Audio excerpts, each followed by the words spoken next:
Toastmasters and distinguished guests. First of all, I got a presentation. Right now I'm sharing.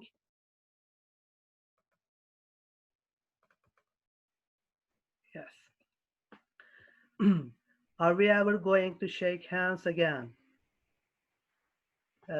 Everyone has heard of the phrase, a picture speaks 1,000 words. However, what people may be unaware of is the idea that a handshake does as well.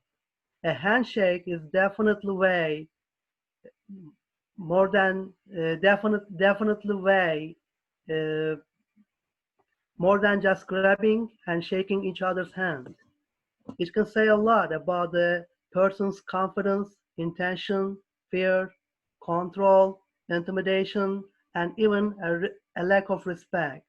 We shake hands to say hello, goodbye, congratulations, to demonstrate our respect, loyalty, cooperation,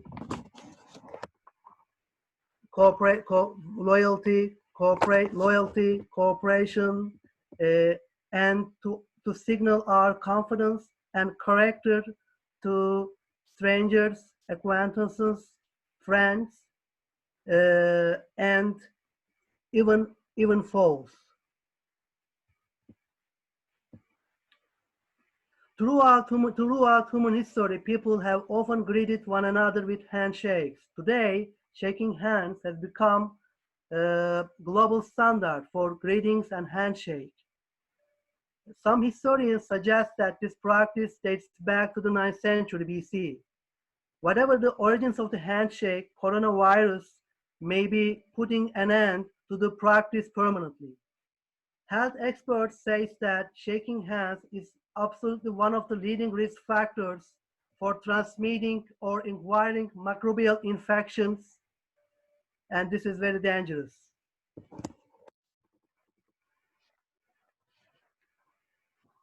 According to a survey with 23,000 U.S. adults, fewer than half of the Americans say they will go back to shaking hands after the COVID-19 pandemic. About 3 in 10 Americans say that they will not shake hands again after the pandemic, while 26% are not sure whether they will or not.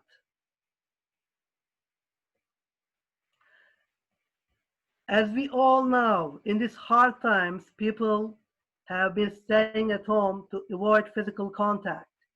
According to top US infectious disease expert Dr. Anthony Fauci, uh, we may never shake hands again when life returns to normal after coronavirus.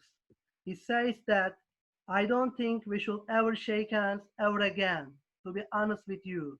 We've got to break that custom because, as a matter of fact, that is really one of the major ways you can transmit a respiratory borne illness.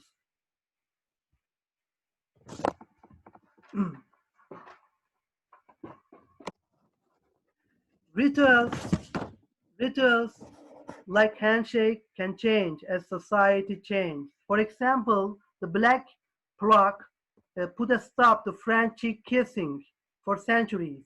Handshaking could meet the same fate.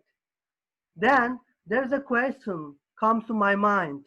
What should replace the handshake when the coronavirus pandemic is over?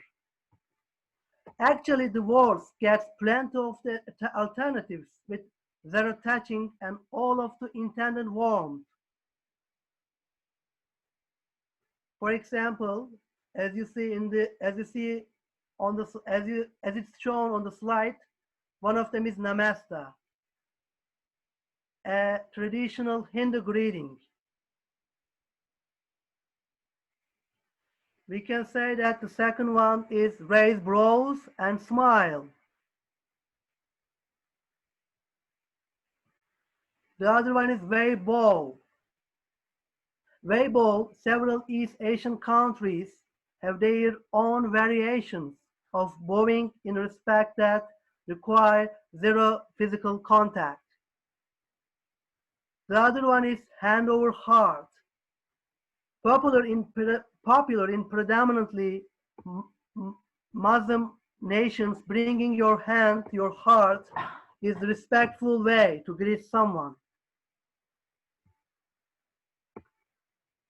The other one is 6 language wave. There are also other handshake alternatives with limited physical contact. As I have limited time, I don't get into details for each of them. But in order to give some examples like fist bump, elbow bump, foot stamp, and etc. And even though the recovery period seems to be a nonlinear process in the wake of the pandemic, I hope to see people shaking hands. Last but not least, let's stand strong, stay safe. Together we will beat the COVID-19. Thank you very much.